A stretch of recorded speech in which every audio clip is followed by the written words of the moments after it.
I mean, I can go on for literally 9 hours about how much I love the short story. Like, I think it's a pressurized form.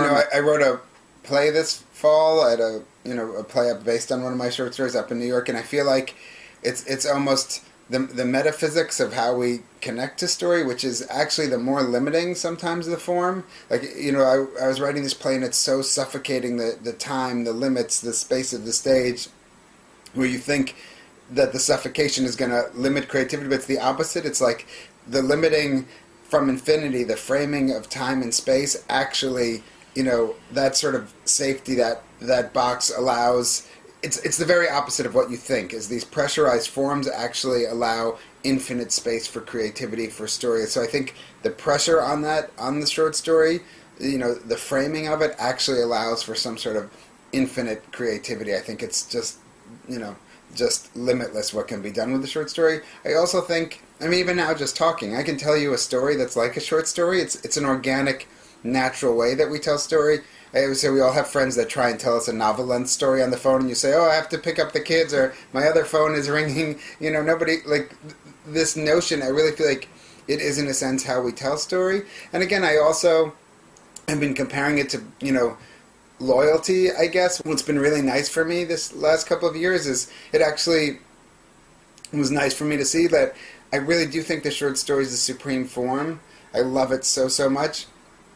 But working as like a translator or a novelist or a playwright, I now see that whatever form I'm working in, that's not a betrayal. Like, if you ask me about theater now, I will tell you there's nothing more lively and dramatic and dangerous than live theater. So at first I would have thought that. I love the short story so much, I would have thought that was sort of like cheating on the short story, and I now see that, like, it's really wonderful for me to discover that one can become as absorbed in every different form. So the more broadly that I work, I see that each story just demands its own form. We've all read novels that should have been short stories, and vice versa.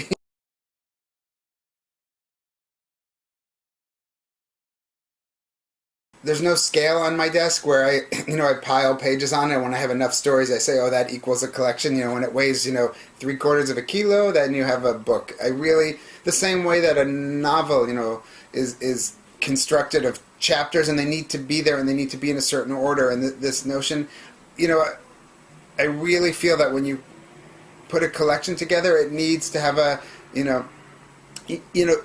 again, in terms of emotional experience, like you said, it's not matching anger with anger and love with love and these kind of things. Not that love and anger don't make for a better story. But I'm just saying, the arc of this, the same way that a thread runs through a novel, I really feel like a collection needs to have that arc to it, and that sense when you feel it, it needs to feel that complete whole, like the same satisfaction or greater satisfaction than finishing a novel. Each of these worlds need to intertwine. They don't need to intertwine in the most basic logic where you say, oh, these stories are about tall people and these stories are about blonde people.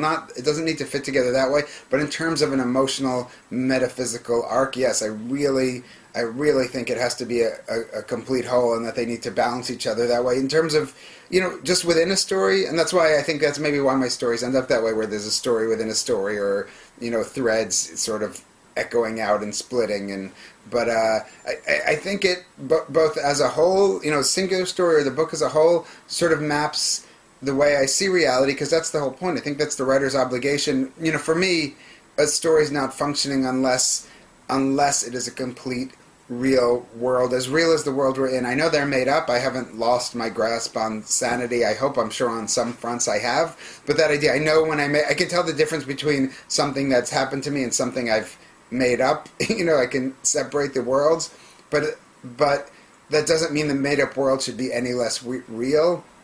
And that's how all these facets and angles fit in, which is I've never heard something, people ask me about, humor and sadness, if this is a story about, Holocaust and then it's funny, or this is a story about a marriage and it's sad. I think always a real world that you never have one emotion. If it's a true emotion, you never have one without the other. Everything is always complex in the real world. Most people don't notice that, but the point is, this goes back to the idea of what a collection needs to be. So for me, I'd been working it's a story from my first book. The play is based on a story called The 27th Man, and I've been working on that with the wonderful, I say every time because I miss her, but Nora Ephron and the Public Theater in New York.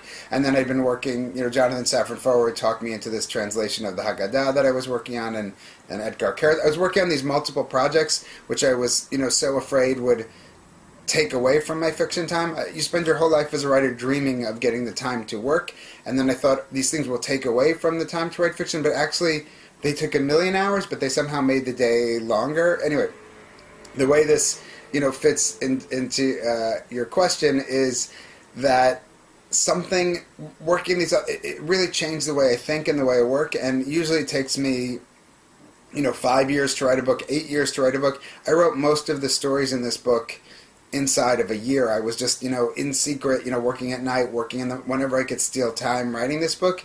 But back to my feeling about Complete Worlds, which is one needs to step away from one's own work and really see what it's about. Like, so, most of the stories in this book were written, it's been out in America for a year, but written, the year before last. But then I say, what form is this taking? What does this need? And then you pull out a new one and replace with an old one. For the first 10 years of my career, people would say, "What do you do?" And I always say, they'd say, "What do you do?" And I'd say, "I write book." I had one book for 10 years. I worked very hard. It feels nice to say I write books, But as the time goes by, you start to learn things. Second collection, I've learned a ton, and part of it was, the oldest story in this book. So most of them were written, in a year. But then, like, Peep Show is 12 years old or 13 years old. It's from 1990, from the New York of 2000. But I wrote that for the first collection, and I pulled it out. I said, this is not of this collection, this is not of this world. And then when I was writing this one, it's, you pull out a new story, you place, so that and How We Avenge the Bloom. So it was interesting for me in making the whole to say, this one story from 3 years ago, this one story from 6 years ago, this one story from 12 years ago, that these need to be here. And it's almost about looking at work. This is the kookiest answer, but it's almost like stepping away and looking at work outside of time. In an old story with the new stories and how they fit is when Peep Show came out. When it was published in the New Yorker, I was living in Jerusalem. As soon as it hit the stands in New York in the afternoon, I got a call at it was midnight in Jerusalem, and I got a call from my editor at the New Yorker. Somebody from Israel, from a Hasidic, an ultra-Orthodox member of parliament was,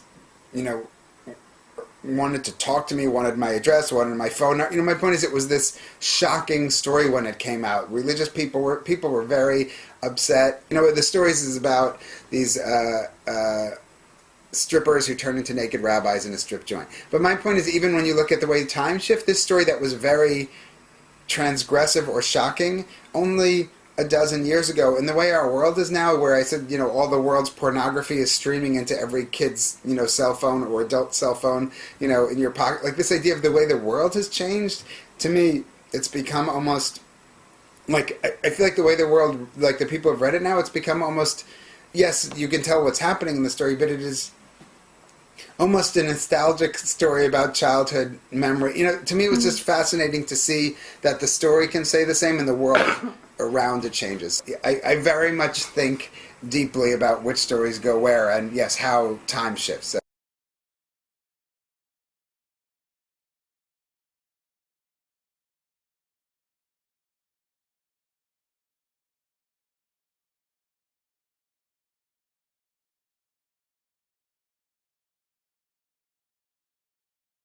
I'm obsessed with social contracts and where responsibilities lies, and the difference between the individual and, say, the government. I'm interested in how story forms on the personal level and on the national level. So if you and I are having a beer and I tell you, and this is how I played in the football game, and and it gets bigger than, that's not necessarily a lie. That's maybe excitement or memory or how narrative forms, versus, if I stick with the 10 years to the Iraq War, like a government saying weapons of mass destruction, or, Saddam Hussein spoke to Muhammad Atta and had meetings before, like, that is literally, that's much worse than a lie and much more nefarious. That is trying to change history and memory,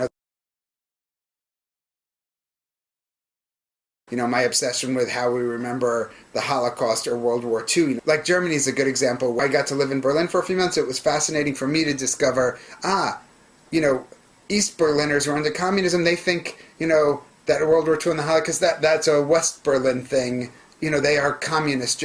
This idea that wouldn't even cross your mind outside that country, that, this idea that there could even be a split within, as that, someone could see this, like, across the street. Oh, no, that's their legacy. Our legacy, we are, the Red Army.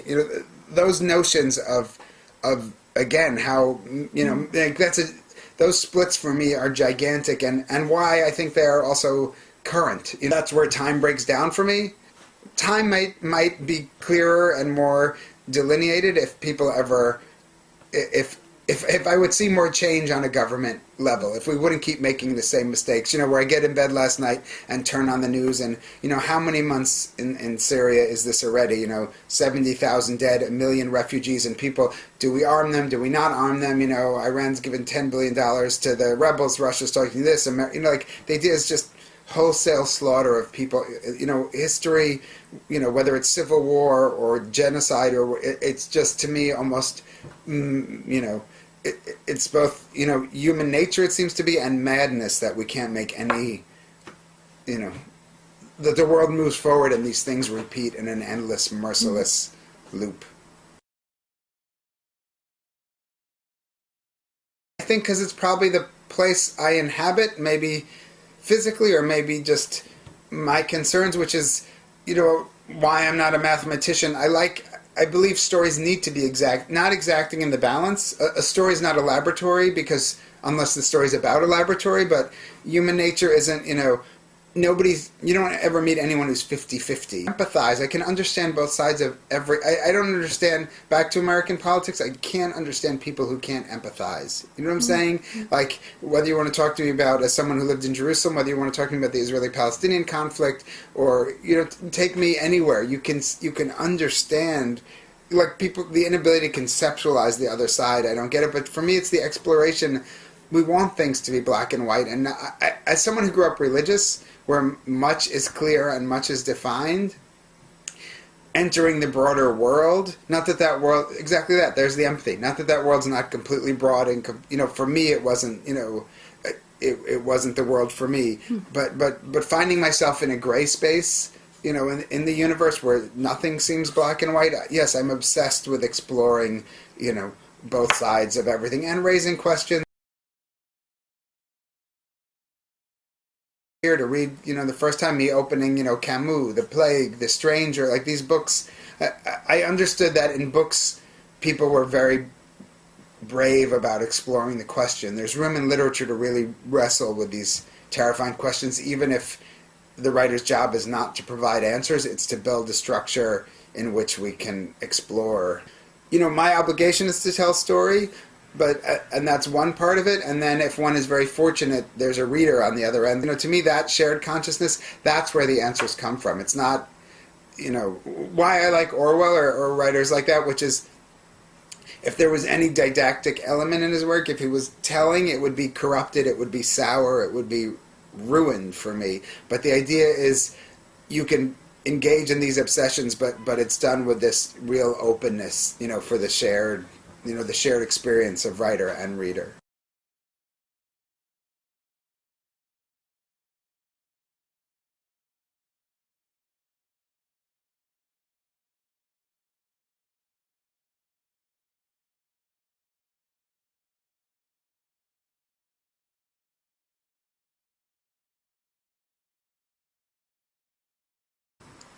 I become aware with this book, because I think many writers write in the other direction as they develop as writers, where they write unbelievably thinly veiled close stories and then they move away. But for me, I work away and I feel like I'm writing closer. First stories, Stalin, then Argentina, like getting, close. So I guess what I discovered about myself talking about the stories, I don't think I'm aware of it when I'm writing, is that, the work that you see, whenever I write something, you're never going to see one sentence where I sit down as me and I'm writing. That's not what I feel like there's this act of, it's what happens when I fall away. It's truly a dissociative state, this idea of, entering, falling away and living in this other space.